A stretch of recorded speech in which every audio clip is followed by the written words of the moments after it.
오늘은 좀 다른데? 지난달하고 처음에 입사할 때랑 지금이랑 말이 좀 다른데? 이렇게 생각할 수도 있잖아. 땡큐. 그러니까 자기는 그대로지만 내가 바뀌는 거야. 내 기대가. 그러니까 내 기대에 못 맞추지 당연히. 그러니까 그 기대가 현실하고 내 기대를 현실보다 더 주려고 하는 거, 나는 그게 바로 상처가 아닌가.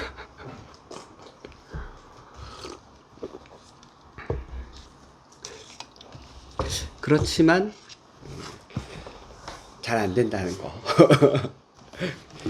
그래서 된다 안 된다 그럴 게 아니라, 내가 작년에는 10번 하면 10번 다 내 기대를 붙잡고 현실을 무시했다면, 올해는 10번 중에 한 번이라도 현실을 인정하고 내 기대를 내려놓고 현실을 있는 그대로 한번 받아보는 연습을 올해 한번 해보는 거지 뭐. 해보고 타율을 좀 높여나가는 거예요. 타율을. 근데 어떤 사람들은 내가 원래 10번 해서 9번이 안 됐잖아. 그래서 저 인간은 응? 해도 똑같아 이렇게 얘기하는 사람도 있겠지만, 길게 보면 일할 때 타자랑 2할 때 타자랑 다르고 2할 때 타자랑 3할 때 타자가 다르듯이 타율이 좀 올라가면 된다니까. 나는 그렇게 생각해. 그래서 나 올해가 작년보다 타율이 좀 올랐나? 이렇게 생각해 보면 좋죠.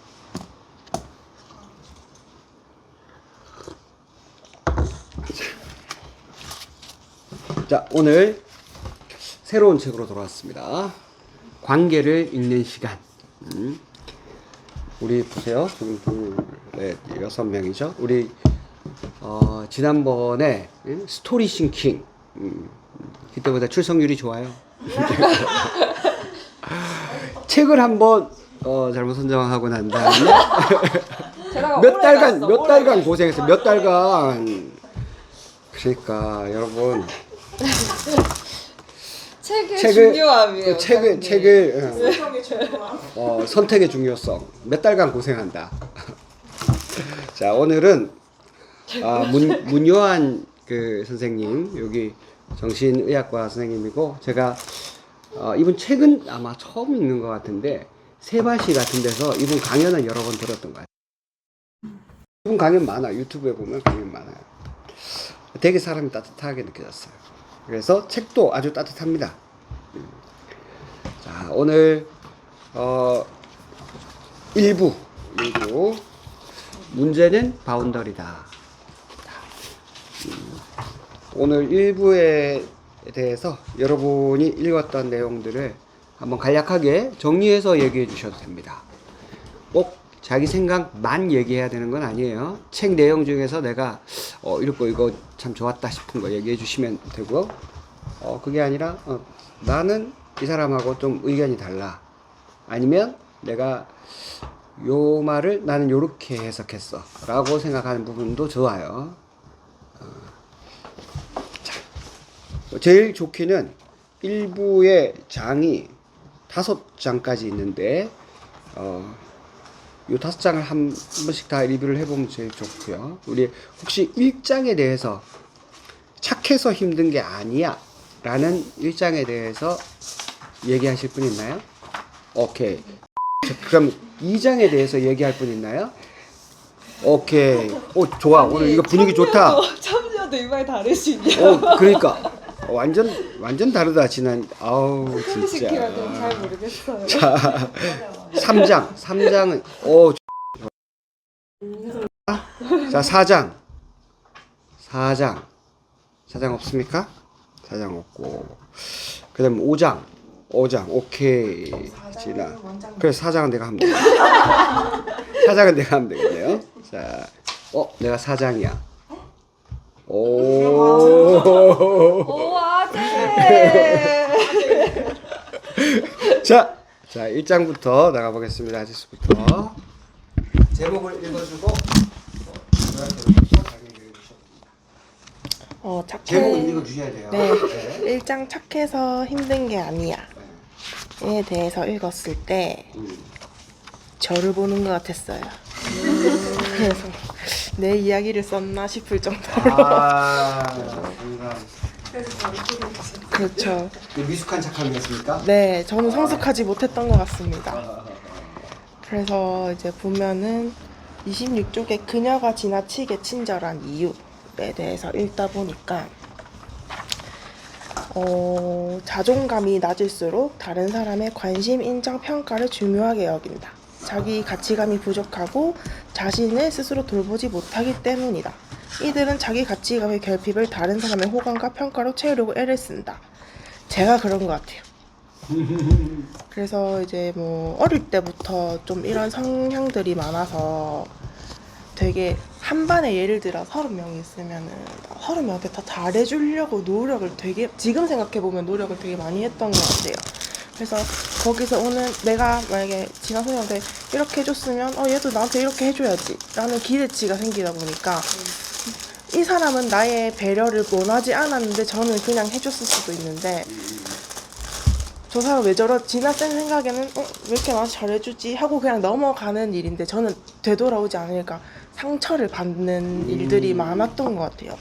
그래서 그게 점점 사회생활이라고 해야 될까요? 그렇게 하면서 그게 조금 많이 좀 줄어들긴 했거든요. 그게 굳이 내가 다 모두에게 잘해줄 필요는 없구나 라는 생각과 제가 왜 그렇게 했냐고 생각해 보니까 그냥 욕을 먹기 싫어서 그냥 그런 마음에 그랬던 것 같아요.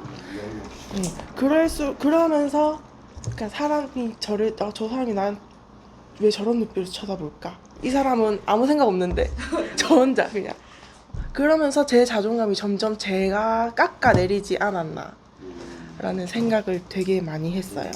그래서 이거를 진짜 고치려고 노력을 상당히 많이 했는데 쉽지가 않더라고요. 그렇다 보니까 좀 뭐 일할 때도 마찬가지고 친구의 관계에서도 마찬가지고 계속 이 사람한테 기대를 하게 되고 무슨 뭘 계속 바라게 되는 이 마음이 정말 아닌 건 아는데 진짜 고치기 힘든 느낌. 그래서 이 장을 읽어보면서 너무 나 같아. 나는 왜 성숙하게 착하지 못할까? 라는 생각을 상당히 많이 했던 장이었던 것 같아요. 그래서 저는 궁금한 거는 어떻게 하면 자존감을 조금 올릴 수 있을까? 아직 해답을 찾지 못한 것 같아요. 어떻게 하면 자존감을 올릴 수 있을까요? 자존감 만렙. 네, 혜령쌤 자존감 만렙. 자존감 만렙 한번. 안 그래도 말해주려고 적었는데. 다 준비했다. 아니 근데 제가 생각했을 때 저도 자존감이 낮았을 때가 있을 거잖아요. 저도 불과 2-3년 전에는 낮았던 것 같아요. 근데 이게 자존감이 우리가 어렸을 때부터 키울 수 있는 환경이 없잖아. 내가 생각했을 때 그렇거든. 맞아. 그럴 수도 그 자존감은 자기가 자기 개발을 하고 읽고 이러면서 자존감이 키워지는 것 같고 이런 독서 모임이나 좋은 말을 들을 때 깨달으면서 하는 것 같은데 내가 제일 겪어본 결과 제일 빠른 건 목표를 설정을 해서 그거를 이뤄냈을 때 성취감을 가지고 그거를 가지고 또 칭찬을 받았을 때가 자존감이 제일 빨리 올라가는 것 같아. 이게 탑 원인 것 같은데 나는 원장님은.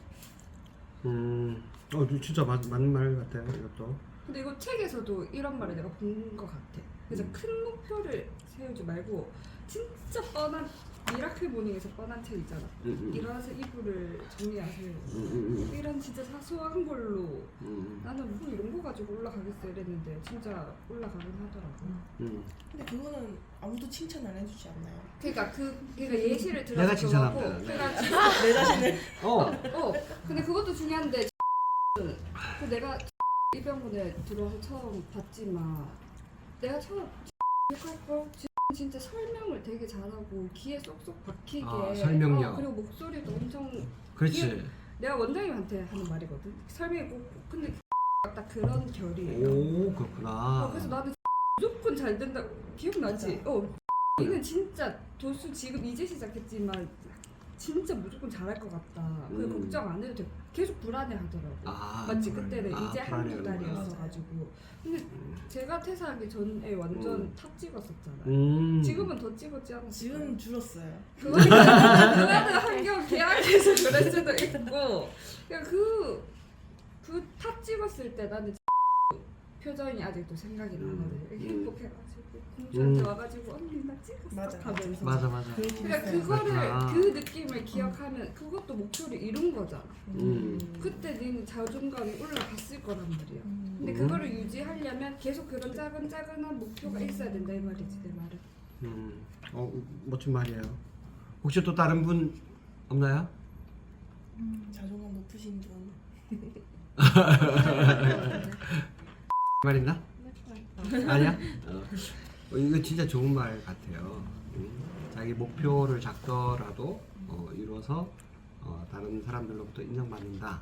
그래서 좋은 말이고 아주 현실적인데 우리가 그 목표를 이룰 때 그걸 좀 목표랑 계획이랑 구분하지 않으면 이제 필패. 그리고 목표랑 꿈도 구분하지 않으면 또 필패. 하여튼 목표랑 꿈은 다르다고 해요. 그러니까 꿈은 거창하게 꾸는 게 좋은데 목표는 아주 내가 목표를 이뤘는지 안 이뤘는지 목표를 지금 50% 이뤘는지 30% 이뤘는지 13% 이뤘는지 이런 거를 내가 확인할 수 있어야 이게 목표가 되는 거라고. 그래서 꿈을 크게 가지되 목표는 내가 측정 가능하도록 반드시 그렇게 적고 가급적이면 손으로 적으라고 하더라고요. 그리고 가급적이면 종이가 두꺼운 데다가 질감이 느껴지게끔 적으라고 하죠. 그리고 그 목표에 맞춰서 반드시 계획을 세워요. 그리고 무조건 그냥 하는 것. 목표 세우고 순간적으로 지금 바로 해야 실제 그 일이 이루어질 가능성이 많아요. 그래서 그 목표를 차근차근하게 그리고 그거 꿀팁이 있더라고. 목표를 예를 들어서 지수 같으면 나는 도수치료 그 팔로율 100%를 목표를 찍었어. 그러면 100%를 올해 12월 달까지 달성한다. 이렇게 했다면 이거를 그러면 지금 예를 들어서 60%라면 2달 뒤에는 70%, 뭐 4달 뒤에는 80% 이렇게 올려가는 게 아니라 지금 60%고 제가 100%라면 40% 갭이 있잖아요. 그러면 이 40% 갭을 7등분 내지 12등분 또는 13등분을 하는 거예요. 그러면 40을 7로 나누면은 얼마쯤 되죠? 한 6 정도 되나? 5점 몇 되나? 네. 5점 뭐 몇 프로 되잖아. 그러면은 그거를 다음 달에는 65.3%야. 이렇게 정하면 다음 달에 70%라고 했을 때보다 훨씬 더 이룰 가능성이 높아진다는 거예요. 우리가 숫자가 딱딱 끊어지면 내가 70%, 80% 이렇게 하면 이미 다 됐다는 느낌을 갖는데 사람들이. 그래서 66.8% 목표가 그러면은 뭔가 좀 완성이 덜 된 것 같은 느낌이 있어서 꾸준히 계속 노력할 수 있는 힘이 있다는 거예요. 그렇게 얘기를 해주세요.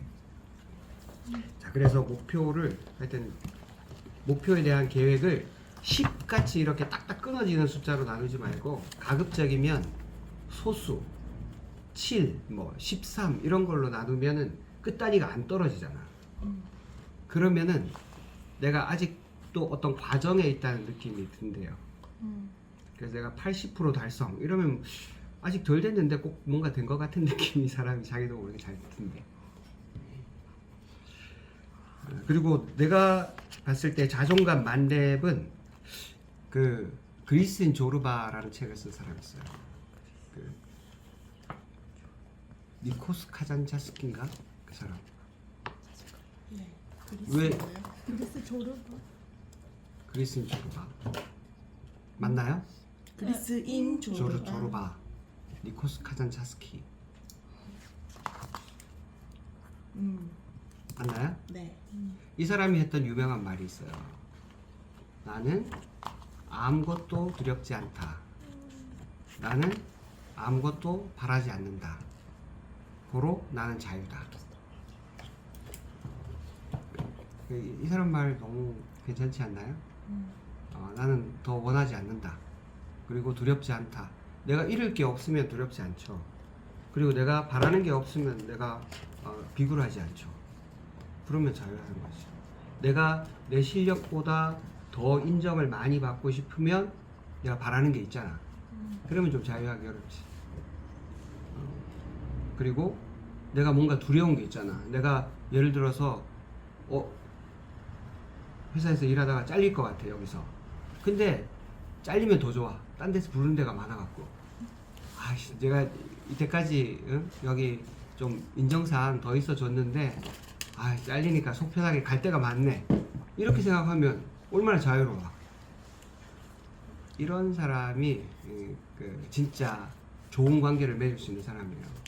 내가 여기 어쩔 수 없이 막 이렇게 눈치 보면서 억지로 붙어 있어야 된다. 그럼 힘들지.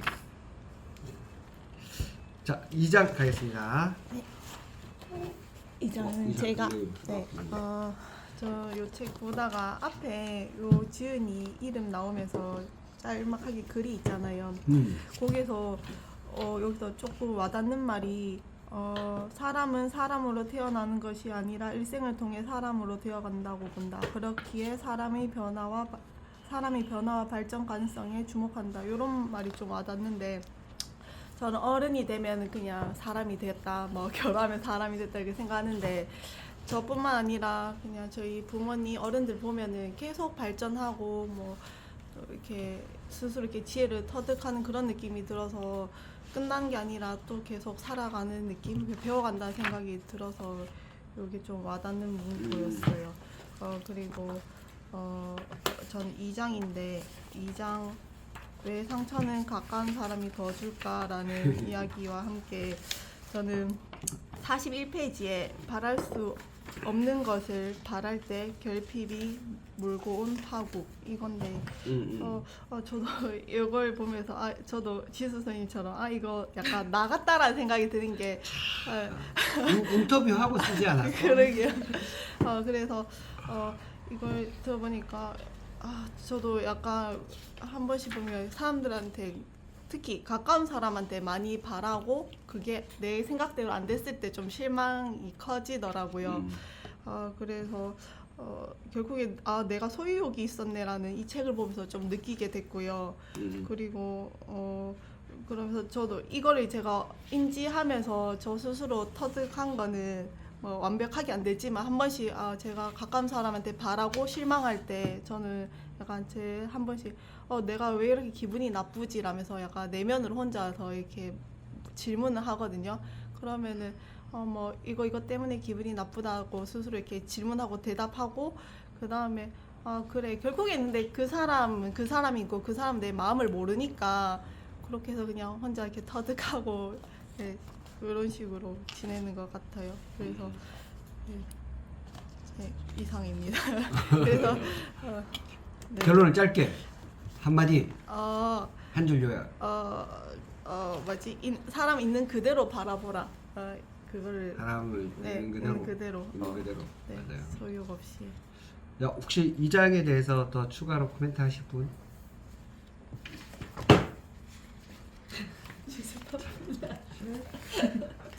자, 지금 찾으면 늦습니다. 이제 지나가야 됩니다. 자, 3장. 3장.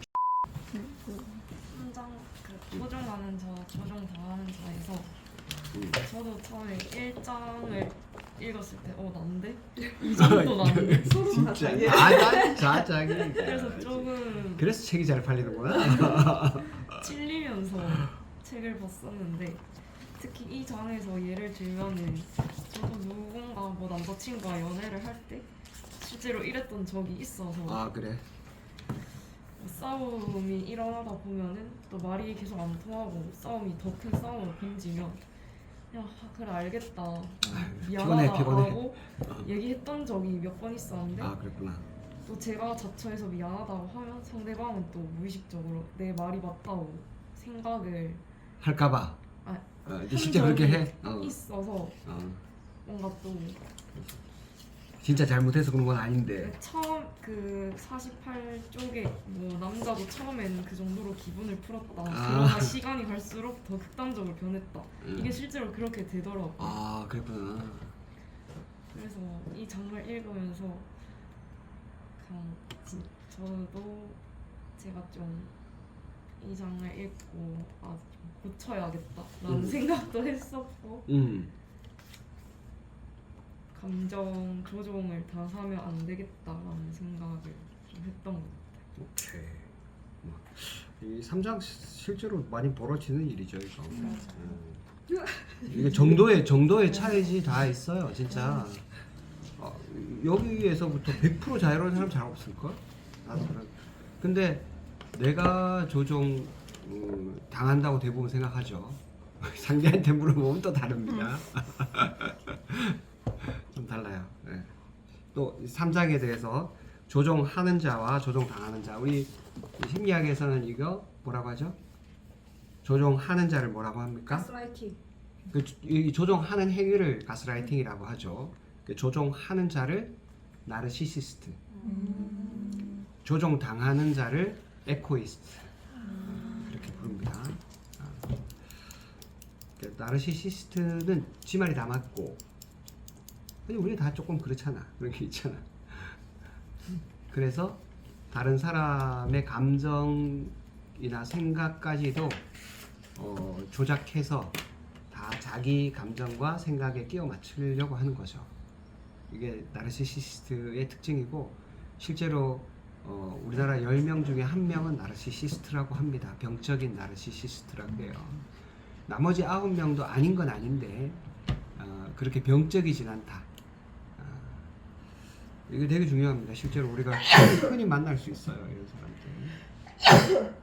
3장에 대해서 더 혹시 얘기해 주실 분 없나요?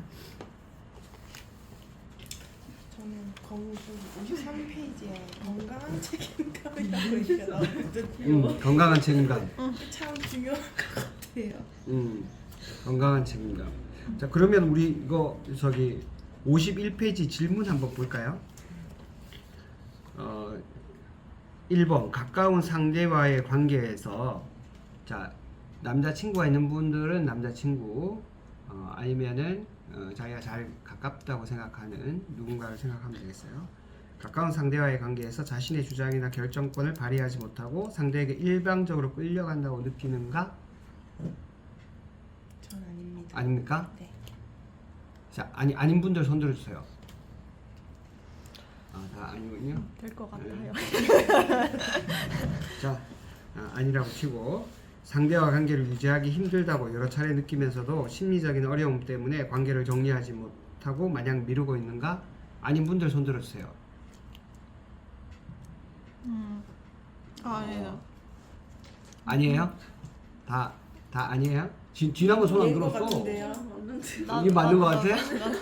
야, 근데 이거 사실은 이제 OX로 나누기는 어렵고, 어떨 때는 이런 거 같다가 사건이 10번 일어나면 그 중에 한 서너 번은 이런 거 같다가 또 몇 번은 또 진짜 내 때문인가? 뭐 이런 생각도 들고 헷갈리죠. 네. 그 3장에 대해서 저는 이제 꼭 이거 하나만큼은 우리가 알았으면 좋겠어요. 나도 내 스스로한테 이거 자주 잘 안 돼가지고 내 스스로한테 자주 이렇게 세뇌를 시킵니다. 감정은 나의 것. 감정은 99%도 아니고 100% 내 것입니다. 딱 예외가 되는 경우는 자기 신체가 위협받는 것만 빼놓고, 이럴 때 신체가 위협을 받을 때 공포감을 느끼는 것은 이거는 자기 책임이 아니에요. 우리가 살아야 되니까. 그 외에 어떤 말이나, 그러니까 누가 돌멩이를 나한테 던지려고 하면 내가 위협을 느끼고 두려움을 느끼고 피하는 게 정상이죠. 근데 저 사람이 나를 째려본다. 그럴 때 저 사람이 마치 돌멩이를 던질 것 같은 느낌이 든다. 그거는 좀 아닐 수도 있다는 거예요. 그리고 저 사람이 어떤 말을 해. 근데 저 사람이 나한테 돌멩이를 던지는 것 같은 느낌이 들 때가 있죠. 돌멩이보다 더한 걸 던지는 것 같은 때도 있지. 막 화살을 쏘는 것 같은 느낌이 들 때도 있죠. 근데 이거는 그때의 느낌은 이거 100% 내 것입니다. 저 사람 문제가 아니에요. 나는 이게 될 때도 있지만 안 될 때도 있기 때문에 나도 늘 연습을 합니다. 감정은 100% 내 것이다. 저 사람이 나를 해치려고 막 신체적으로만 하지 않는다. 근데 우리는 대부분 저 사람이 나한테 이런 말을 했기 때문에 내가 상처를 받아서 내가 힘들다 이런 감정을 느끼게 된다. 저 사람이 나한테 이런 쓰레기 같은 감정을 일으킨 범인이다 이렇게 생각하죠. 그렇게 생각하는 한 여러분은 평생 상처에서 벗어날 수가 없습니다. 세상에는 그런 인간들 구성이에요. 다 지대로 하는 거야. 물어보면 뭐 어떤 의도를 가지고 나한테 상처를 주려고 그렇게 하는 아주 또라이 같은 인간은 열에 한 명밖에 없다니까. 나르시시스트만 그렇게 해요. 열에 9은 아무 생각 없이 그냥 지대로 얘기하는 거예요. 저 인간이 미쳤나? 우리는 이렇게 생각하지만 그 인간은 안 미쳤어요. 어려서부터 그냥 그렇게 살아와서 그때 그냥 맨날 그렇게 살아. 세상에는 참 재밌는 사람들이 많구나. 그렇지만 거기에 대해서 감정을 느끼는 건 100% 내 책임입니다. 저 사람이 원래 그랬구나. 그리고 나는 저 사람을 바꿀 수 없어. 오케이 하고 지나가는 거지. 거기에다가 뭐 내가 그 사람을 바꾸려고 이리 와봐 얘기 좀 해봐. 이렇게 하기 시작하는 순간 어려진다. 하여튼 저도 이게 늘 되는 건 아니라서 연습을 하고 있습니다. 감정은 내 것이다.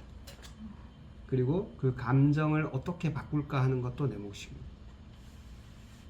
우리는 평생 이거 연습하는 거예요. 사장은 나지. 자, 사장인지 어쨌든. 자, 그런데 바운더리가 뭔가요? 야, 그만 웃어. 미안해.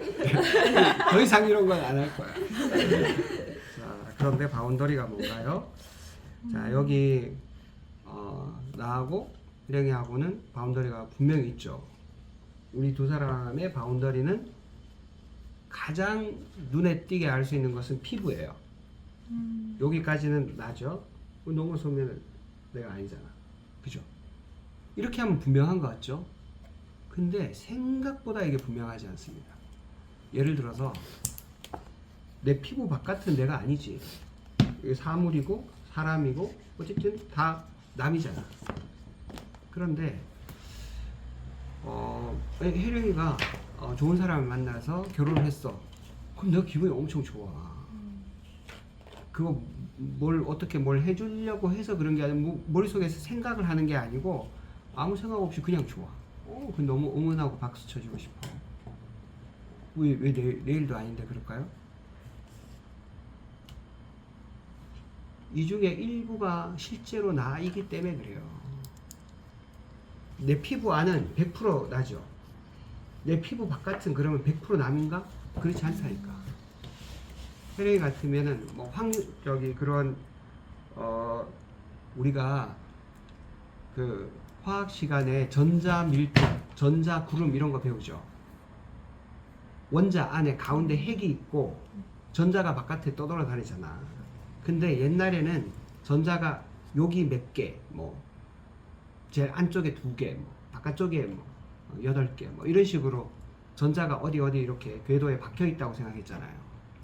그러니까 지금은 그렇게 할 수 없다는 걸 알지.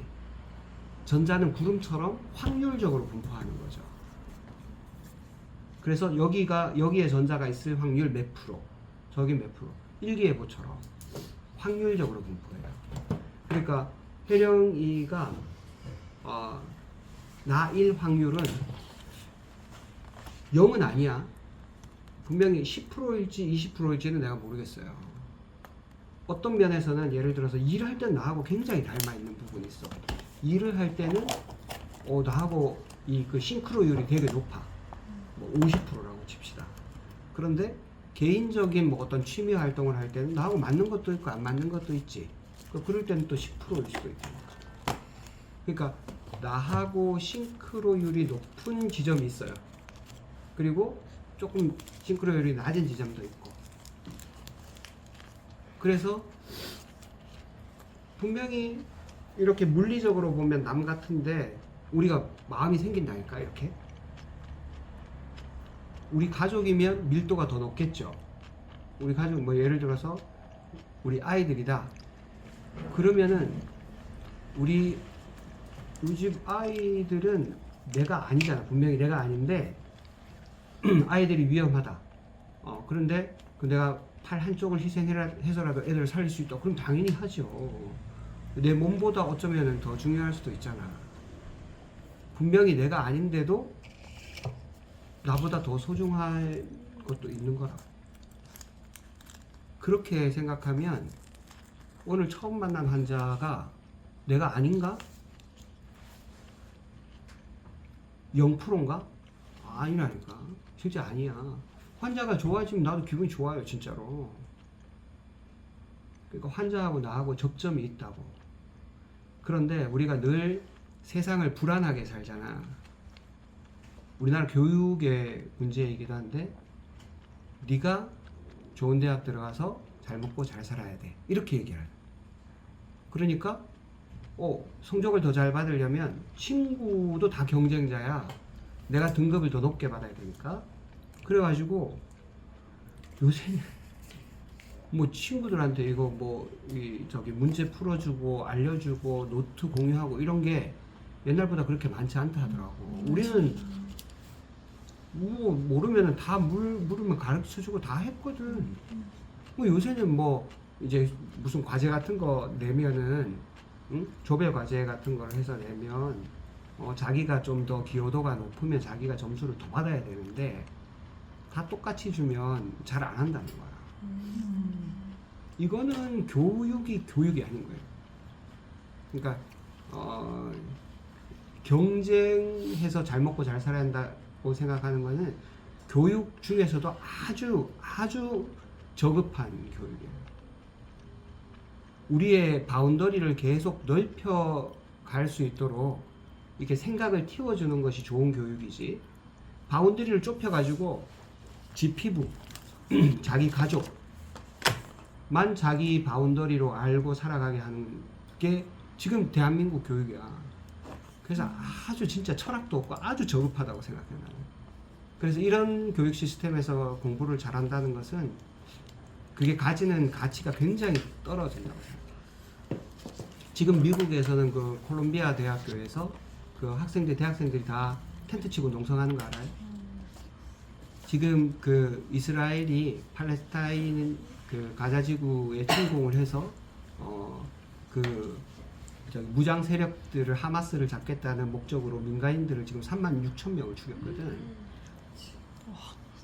아직 소탕을 다 못했어. 근데 또 지상군 공격을 또 한다는 거야. 그런데 미국에서 이스라엘에게 또 지원을 또 해. 그러니까 우리는 이거 그대로 묵과할 수 없다. 이런 불공정한 그 세계의 질서에는 우리는 인정할 수 없다. 콜롬비아대 학생들이 지금 텐트 치고 농성해. 경찰들이 와서 잡아가. 어제 100명 잡혀갔다고 했어요. 우리나라는 아무도 안 한다 지금. 그 미국이 세계를 이끌 수 있는 힘이 있는 거예요. 비록 정부에서는 그런 이상한 짓거리를 해도 학생들이 살아있잖아. 자기 목소리를 내잖아. 그 사람들한테는 그 팔레스타인에서 폭격을 받아가지고 죽어가는 애들이나 식량이 없어서 굶어가는 사람들이 자기 바운더리 안에 있는 것처럼 보이는 거예요. 이런 사람들이 세상을 바꿔가요. 그런 게 다 무슨 소용이 있어. 수학 한 문제 더 풀고 더 좋은 점수 받아서 좋은 대학 가. 정말 이거는 진짜 답이 없는 사회입니다. 이건 진짜 이런 사회는 결코 잘 살 수 없어요. 우리나라가 내가 어릴 때보다 내 고등학생 때보다 지금 GDP가 10배 높거든. 10배 행복하냐? 내가 보기엔 10배 불행해. 아무리 많이 가져도 결코 선진국이 되거나 정말 행복한 사회로 가는 거하고는 너무 멀어요. 그래서 우리가 바운더리에 대해서는 두 가지 개념을 꼭 알아야 돼요. 근데 내가 아무리 친하다고 해도 뭐 예를 들어서 나를 뭐 위협하려고 해. 뭐 약간 헷가닥 해갖고 정상적인 상태에서는 그럴 수가 없겠지만 약간 헷가닥 해가지고 막 나를 공격하거나 위협하려고 해. 그럼 아무리 친했더라도 내가 박아야죠. 당연히. 바운더리는 그래서 자기를 지켜주는 성벽 같은 거예요. 근데 한편으로는 그렇게 벽만 치고 있으면 안 돼. 중간에 문이 있어야지. 성벽에도 성벽인데 문이 하나도 없어. 죽는 거지. 성벽 사이에 꼭 문이 있습니다. 그리고 문이 여러분은 다 생물학을 했죠? 세포막처럼 선택적 투과 알잖아. 세포막은 선택적으로 투과하잖아. 그래서 에너지를 써서 나한테 필요한 것은 받아들이고 필요하지 않은 것은 내가 차단할 수 있는 힘, 이것을 생명이라고 그래요. 이걸 생명. 선택적인 투과. 내 삶에 위협이 되는가, 그리고 내 삶을 더 평화롭게 만드는가를 판단하고 그거에 따라서 내가 선택적으로 흡수하고 또 배출하고 소통할 수 있는 문이 꼭 있어야 됩니다. 대한민국 교육은 지금 문이 없어. 다 벽만 만들어. 그리고 너만 잘 먹고 잘 살아. 이러기 때문에 사는 게 힘든 거예요. 그래서 바운더리에 대한 두 가지 개념. 자기를 보호할 수 있어야 되고 또 소통할 수 있어야 된다. 마치 동물의 세포막과 같이 선택적인 투과가 가능해야 된다. 자, 5장. 바운더리는 어떻게 만들어지나요? 이렇게 적혀져 있는데 이제 보통은 애기들한테도 뭐 학대를 하거나 방치를 했을 때 이제 뭐 애착 손상이 나타나느냐 이렇게 했을 때 공감 능력이 좀 떨어져도 애착 손상이 나타날 수 있다고 해요. 그만큼 인간관계에는 공감 능력이 중요하다고 하는데 그래서 요즘엔 그러죠. 공감 못하는 사람들한테 너 티야? 이렇게 할 정도로 공감 이런 얘기를 많이 참 찔리네. 네? 그만큼 이제 공감이 중요하다고 하는데 사실 인간관계에서는 뭐 니 탓 내 탓을 할 수 없을 정도로 동시에 둘 다 잘못했을 경우가 많잖아요. 근데 사람은 이기적이어서 그럴 수도 있지만 상대방 탓을 많이 하기도 하고 맞아. 아니면 진짜 내 탓이 아닌데 너무 크게 나한테 내가 너무 잘못했나 이렇게 눈치 보는 상황들도 있었던 것 같아요.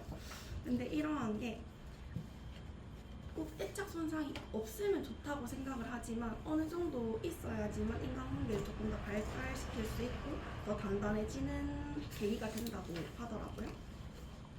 그래서 이제 어느 정도의 애착 손상이 필요하다고 하는데 생각해보면 친구들이랑 싸움을 많이 하고 할수록 이 친구에 대해서 더 잘 알게 되고 다음에 이런 일이 있을 때 조금 더 빨리 극복할 수 있는 계기가 되는 것 같은데 그래도 저는 그런 상황을 최대한 피하고 싶어서 1장에도 막 미숙한 뭐 착한 뭐 친절 이런 게 나오는데 저도 제가 싫어하니까 안 하는 행동들이 많거든요. 내가 이렇게 했을 때 상대가 이렇게 나한테 했을 때 내가 기분이 안 좋으니까 나도 이렇게 하지 말아야지 하는 행동들도 있고 그런 게 나중에 또 기대로 돌아와서 또 상처를 받고 이렇게 하지만 이게 저는 그래서 조금 더 말을 안 하거든요. 친구들이랑 사이에 있을 때 싸워도 이 말을 싸워도 말을 안 해? 싸워도 약간 이런 거죠. 내가 굳이 이 말을 해서 기분 나쁘게 할 필요가 있을까? 라고 해서 말을 안 하는 경우도 있고 그래 뭐 좋은 게 좋은 거지 하고 참고 넘기는 경우가 많은데 결국 이게 나중에는 터지긴 하더라고요. 맞아. 다른 방향으로 맞아. 터지고 이렇게 돼가지고 최근에도 이제 저희 원래 친구들이 우리가 6명이 있었거든요. 근데 6명인데 2명이 어떻게 하다가 나갔어요. 의견이 계속 안 맞아서. 내가 이거 내 그래서 4명이 나가서 이제 친구들끼리도 말을 아끼게 되는 거예요. 혹시나 또 이런 일이 또 반복돼서 또 우리가 인원이 줄어들고 또 이런 경우가 되지 않을까 하고 해서 말을 계속 아끼게 되더라고요.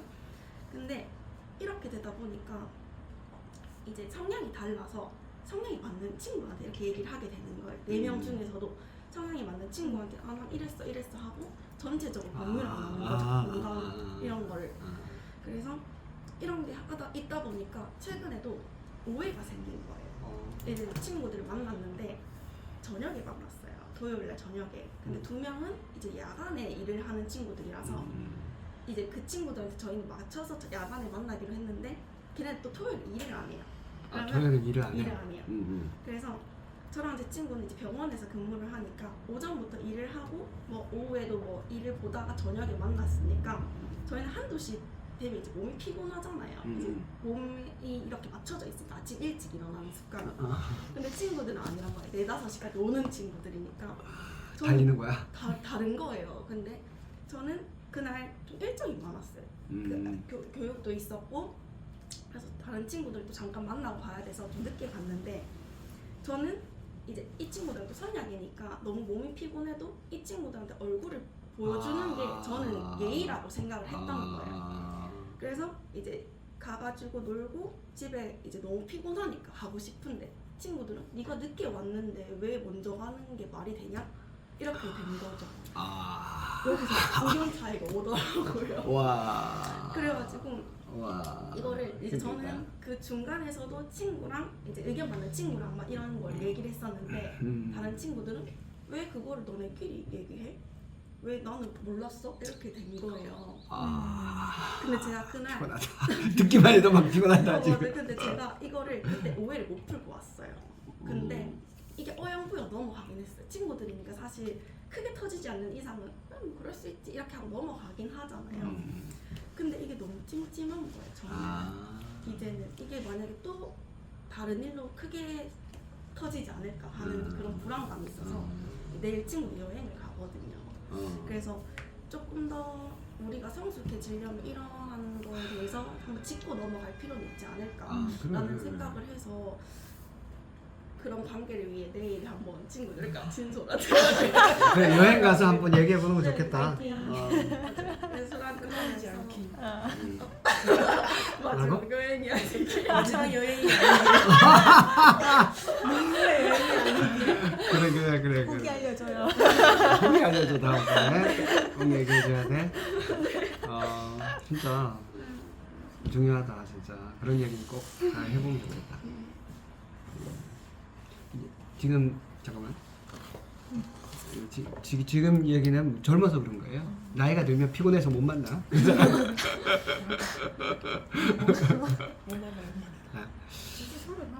네, 이제 안 되겠더라고요. 원장님 앞에서 죄송합니다. 자, 오늘 이제 마무리하겠습니다. 우리 그 오장 진짜 너무 진솔해가지고 참 마음 따뜻하게 잘 들었어요. 진짜 고마워요. 그리고 바운더리가 분명히 내 바운더리랑 저 사람이 생각하는 바운더리랑 일치하지 않을 때가 있어요. 그래서 나는 여기까지만 했으면 좋겠는데 지금 같은 경우는 여기까지 훅 들어온 거잖아. 난 몸 너무 피곤한데 응? 나는 배려해서 온 건데 저 사람은 나를 오히려 생각 없는 사람 취급하고 이러면서 나도 상처가 될 수 있거든요. 근데 이런 그 상처 이런 게 반복돼 한 번은 또 뭐 지나가지만 반복되면 우리가 진짜 상처가 될 수 있는데 제가 이 책을 지난주에 읽고 제가 페이스북에다가 그렇게 글을 쓴 게 있어요. 이제 앞으로는 AI와 로봇이 거의 5년 정도만 돼도 굉장히 많은 부분을 대체할 거예요. 그래서 사람이 꼭 필요한 곳이 어딘가에 대해서 진지하게 다시 생각해 봐야 될 거예요. 그렇지만 이제 사람과 로봇의 차이점을 이 단락을 보면서 생각하게 됐는데 그런 상처받는 일이 반복되잖아. 근데 반복되면 로봇은 달아요.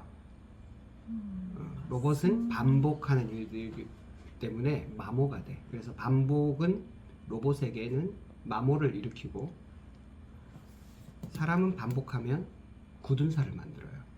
저는 실제 여기 굳은 살이 있거든. 주사를 하도 많이 하기 때문에 반복은 로봇에게는 마모를 일으키고 사람에게는 굳은 살을 만든다.